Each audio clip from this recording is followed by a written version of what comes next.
Of course, the state of Wisconsin had a budget surplus when Walker was elected. He immediately cut corporate taxes, and then they have a budget deficit. And the whole purpose of this is to do what the right wing calls starve the beast. The beast meaning the government that provides us with services, that takes care of people when they're sick, that teaches our children. Sing along with us, billionaires. Goodbye to college grants and NPR. Starve the government, isn't it clear?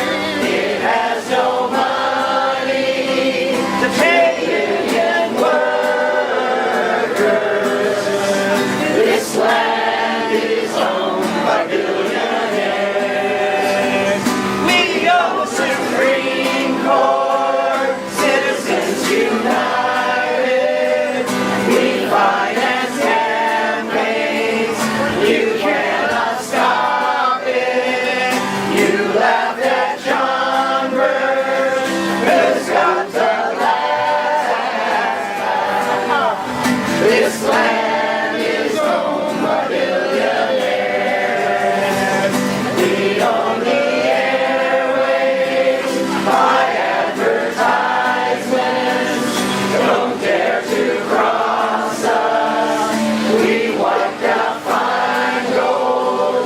Now with Scott Walker, kill union power. This land is owned by billionaires. Now all you teachers and firefighters, you social workers and health providers, there is no money to pay your pensions. This land is owned by billionaires. From the top. And how about the real verse, folks? This land is your land. This land is my land. From California to the New York Island, from the Redwood Forest to the Gulf Stream water. This land was made for you and me. This land was made for you and me. When people ask me, why are you fighting for this union? What is it that keeps you in this? I'll tell you, it is very personal. I grew up, my father was an undocumented immigrant. He was deported 6 to 8 times. And I remember him telling me when I was a little girl how he almost starved and died in the desert because they hadn't brought enough water. And he was 12 and they were hallucinating when the Migra found him. And eventually, after the 12th or 13th time, he came here, married my mother, and when my grandfather got my father a laborer's card, his life changed. And when he got a Teamster's card and became a truck driver, our whole family's life changed. We went right to the middle class. And that's not a huge amount of money, but we could at least buy a house in California. My brother and I had health care. We went to college. I went to law school. And this was on the salary of a truck driver and a school teacher, a kindergarten teacher, okay? I remember what that's like, and I want everybody to have that chance and that choice, because not only will those folks, all the kids coming up now whose parents are working 2 or 3 jobs, have no health care, have never see their kids because they have to live with 4 or 5 other families, those people will all benefit, and our community will be stronger because we have a middle class, and we have middle class, good union jobs. So keep up the fight. Thank you so much, and we are going to win this. Hi, my name is Denny Rossetti. I'm the Executive Director of Sonoma County Conservation Action, and I wanted to ask how many folks here are either connected to, have a family member, or in a labor union? All right. How many people here consider themselves to be a friend of the environment? All right. We're the same people. That's what I'm here to tell you. We need to stand together to support our public workers who are keeping our parks open, who are maintaining our parks, who are stewarding the land for us, and who are teaching our children It's very critical that we stand together to do this. It's very exciting and inspiring to see all these people here today in the rain and the weather. Blessings from above. Every time I get sick of rain, I think, blessings, yes! My corn and my tomatoes are going to be amazing later this year. I'm also here to tell you that dirty politicians are the same politicians that want to attack public workers. They're the same politicians that want to pollute the air and water we drink and breathe. These cuts at government are unfair, they're unjust, and they should not be happening. What we really should be looking at is corporate welfare, is CEOs who are making millions of dollars at the top, who aren't putting that money back into the system, and they're taking it from the middle. We can't allow that to continue.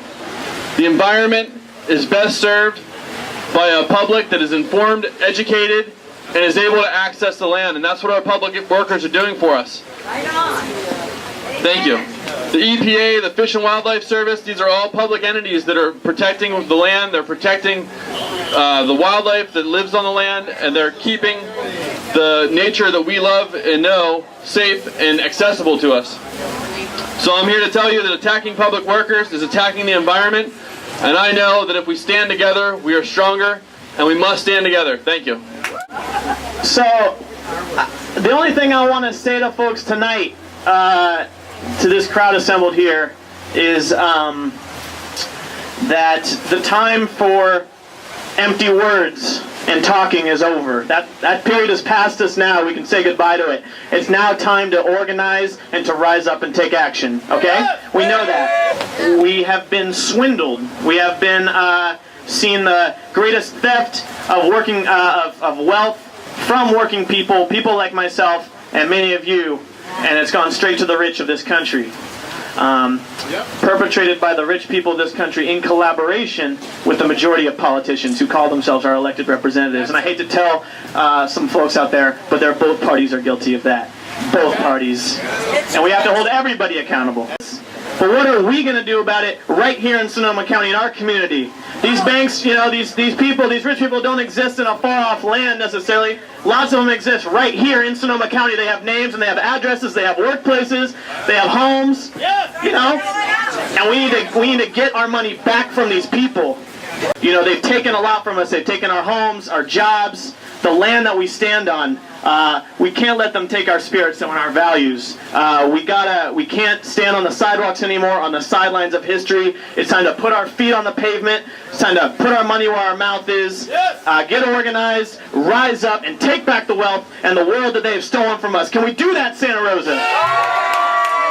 And one of the great tragedies of the loss of the union movement and the decline of the union movement over the last half century is the fact that we are the last voice for working people in this country. The Press Democrat, which ignores labor other than to criticize, as they did today. They laid off 90 teachers in Sonoma County today, and the Press Democrat editorial says, well, God, we hope we don't hire them back by seniority. Okay, we need to go because we have all these failed methods to hire them back instead, because somehow if you've been a teacher for 10 years, you're no good anymore. So should we hire younger, cheaper ones? That's labor news. Okay, there's a business section in every newspaper. There are business stations on television. There are business stations on the radio. There are no labor stations. There are no labor sections in newspapers. And years ago there were. Business sections were always bigger, but there were entire sections dedicated to working people. And the labor movement is all that is left to keep the message of working people going. It's wonderful to praise public service workers. I've been a public service worker. I did my first contract for SEIU in 1975 as a negotiator. I've been doing this a long time.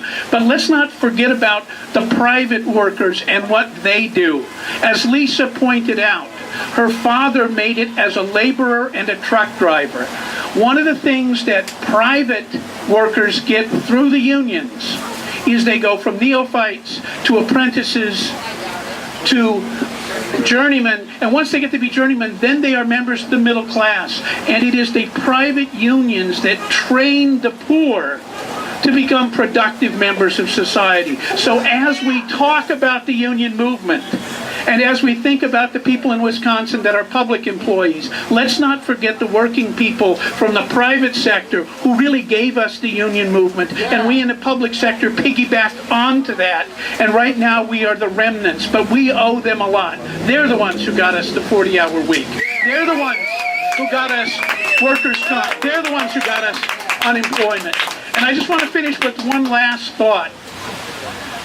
One of the reasons that this happened in Wisconsin was that progressive people and working people stopped paying attention.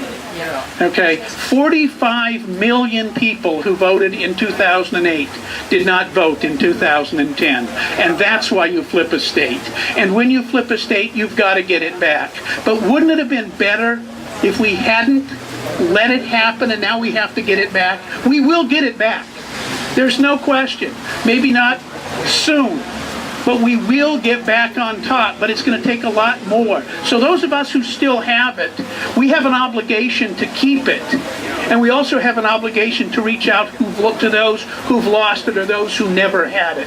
We need to work together, not to think of ourselves as public employees or private employees or union workers or non-union workers. We're all workers together, and we're the ones who built society and moved it on to civilization. Thank you.